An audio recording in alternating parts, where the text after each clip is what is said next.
This is a concise yet powerful tale from my early childhood. I grew up in a typical middle-class suburban family alongside my sister, both of us ardent fans of Christmas. This incident occurred when I was around 6 years old, just after we had moved into a new house.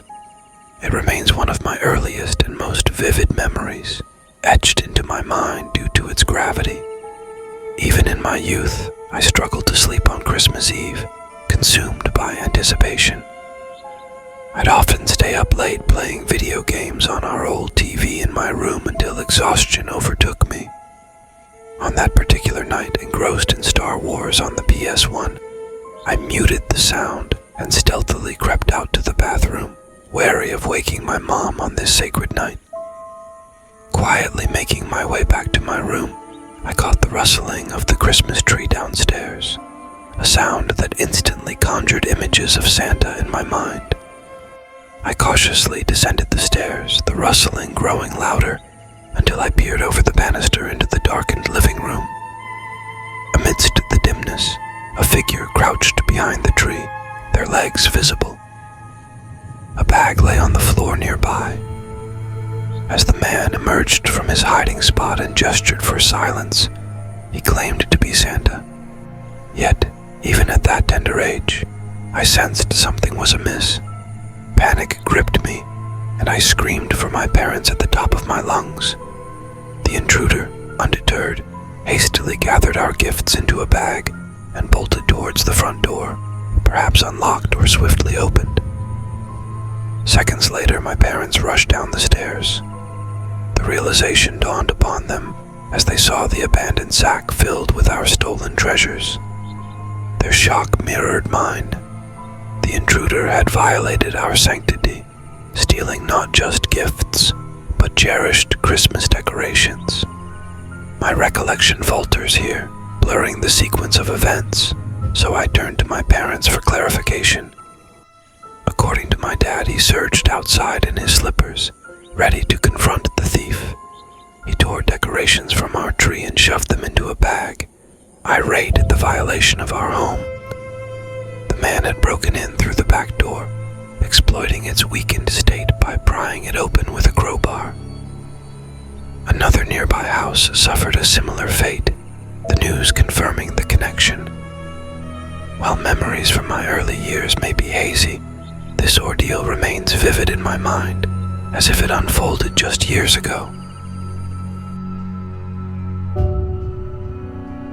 In December 2020, my fiancé and I resided in a charming house nestled within a pleasant neighborhood. It's an ideal spot for a family to grow. However, an incident from 2 years ago shook our perceptions. We were acquainted with all our neighbors, including those next door and the 3 closest houses across the street. Despite the apparent friendliness, one can never truly discern what secrets lie behind closed doors. Our neighbor to the right, Pavlo, often appeared amiable in our brief exchanges, yet he remained a reserved figure. I'd frequently spot him traversing the street, seemingly off to work, although his occupation remained a mystery. His absence for a few days, coupled with his stationary car in the driveway, seemed slightly unusual. However, amidst the festive ambiance of illuminated lights across the neighborhood, I found Pavlo's efforts to decorate his place endearing, given he was a single man in his late 40s. I was running late setting up Christmas lights and decorations for a party one evening, when I noticed Paul's Christmas lights suddenly flickering intensely. Not just one strip, but all of them. Initially, it seemed like a possible wiring issue or electrical glitch. The next day, as I left for work around 10, I noticed the same flickering. Paul's car remained parked in the driveway, and all the blinds in his house remained shut, even upon my return from work. Although the blinds were drawn shut, the illuminated Christmas lights indicated Paul's presence at home. Jokingly, I teased my fiancé that perhaps Paul had gone into some sort of hibernation mode. Later that night, my fiancé informed me that Paul's Christmas lights were switched off. Investigating, I observed the same erratic flickering as the night before. The irregularity of the flickering suggested it wasn't a programmed display but appeared sporadic and inconsistent. So I resolved to be considerate and inform him about the flickering lights while checking on his well-being. Unable to spot him, I knocked on the door and, receiving no response, rang the bell. With all the blinds drawn shut, I couldn't discern if the lights were on or off. With no answer, I rang the bell again. Eventually, the door opened, and Paul greeted me. I brought up the flickering light, which I noticed had stopped flickering. I assured him of the genuineness of my observation. He expressed unawareness and thanked me. Concerned about his well-being due to his recent absence, I inquired about his health. He mentioned feeling unwell, his demeanor a bit off. Suddenly, I heard a distressing sound emanating from inside the house. Initially hesitant, I refrained from mentioning it directly to Paul, as it sounded like a child crying for help. Knowing Paul didn't have any children, I resisted asking him about it directly and bid him farewell before returning home. I immediately urged my fiancé to contact the police. At that moment, I suspected that Paul might have a child inside his house. Her reaction was one of sheer disbelief, asking, "What did you just say?" I responded, "I believe Paul has abducted a child." So I made the distress call to the police, reporting a possible child screams from my neighbor's house. I emphasized that my neighbor didn't have children and had been homebound for the past week or two. I requested to remain anonymous, though I had a hunch that Paul would likely discern my involvement. As expected, the police swiftly responded, entering his residence urgently. The shocking discovery they made left me utterly appalled. A young boy was found confined in the basement, having been trapped there for 4 harrowing days. Shockingly, this boy had been abducted from a town far away. Despite the distressing situation, the boy's resourcefulness was incredible. He ingeniously manipulated the Christmas lights from the basement, striving to attract attention and call for help whenever he noticed someone passing by one of the covered basement windows. His keen observation presented an opportunity to signal for aid, particularly when someone was at the front door.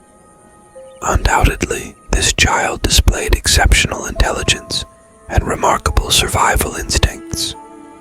Thankfully, he was reunited with his family. While I'm relieved about that, I refrain from contemplating the ordeal he went through. My fervent hope is that he can move past this traumatic experience and lead a normal life. Considering the severity of child abduction, it's evident that Paul won't be released from prison anytime soon. One weekend, I found myself home alone, so my friend Jenny came over to spend the time with me. It was mid-December, and we were in the midst of embracing the Christmas spirit. Jenny was keen on watching some Christmas movies, so we decided to order food, pour some wine, and settle in by the Christmas tree in the living room for a movie marathon. Our night began with The Polar Express, followed by Elf.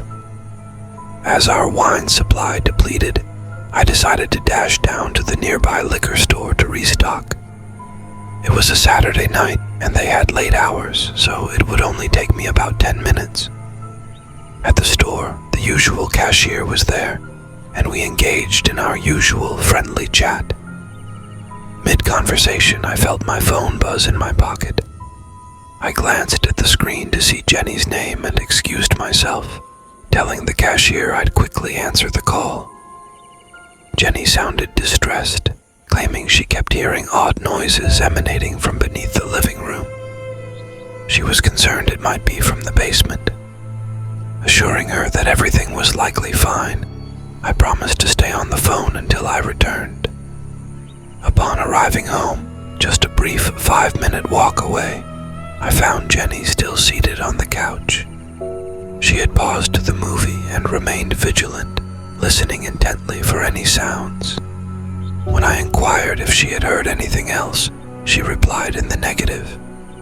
Jenny voiced her concern about the possibility of an animal being down there, to which I assured her was impossible, as there was no access from the outside. I uncorked the wine bottle, and we resumed watching the movie. Soon after, we both heard a distinct thudding sound coming from below us, seemingly from the crawl space. Jenny and I exchanged a worried glance. She was onto something. There was definitely a noise down there. "Oh shoot, there might actually be an animal," I muttered. Pausing the movie again, I made my way to the closet containing the attic door. Grabbing the flashlight perched on the shelf, I descended into the crawl space. Standing near the door, I quickly scanned the area. It was packed with countless boxes, providing ample hiding spots for a small creature. The pervasive smell of urine further confirmed there was something there. Being no expert in pest control, I realized there was little I could personally do. I relayed the situation to my parents in our family group chat, informing my dad that he'd have to arrange for pest control the next day. As I ascended the stairs, I heard a movement from across the crawl space. Uncertain about what it might be, I felt a surge of unease, worried some animal might dart toward me. Hastening my steps, I closed the door behind me, feeling there wasn't much else we could do. We returned to the living room to finish watching the movie. After Elf finished, we headed to my room and eventually dozed off. However, I woke up in the middle of the night, feeling an urgent need to use the bathroom and nursing a pounding headache. As I opened my bedroom door, peering down the dim hallway, I caught sight of a silhouette at the far end. It was startling. I nearly screamed, but instead quietly shut and locked my door. There were footsteps approaching, then the doorknob turned, and a deep, hoarse voice from the other side greeted with a hesitant, "Hello." Jenny woke up startled by my movement and heard the voice too. I wanted to reassure her, but fear had me frozen too. I heard the footsteps retreat, and I dialed 911. The wait for the cops felt interminable. When they arrived, the house was empty. The intruder was gone. The pungent odor of urine in the crawl space confirmed my unease. There was a puddle, indicating the person had been there for some time. A homeless squatter might have been the cause, yet it didn't alleviate the horror of the situation. My family found it hard to believe at first. Since then, I've never forgotten to lock the door, not even once.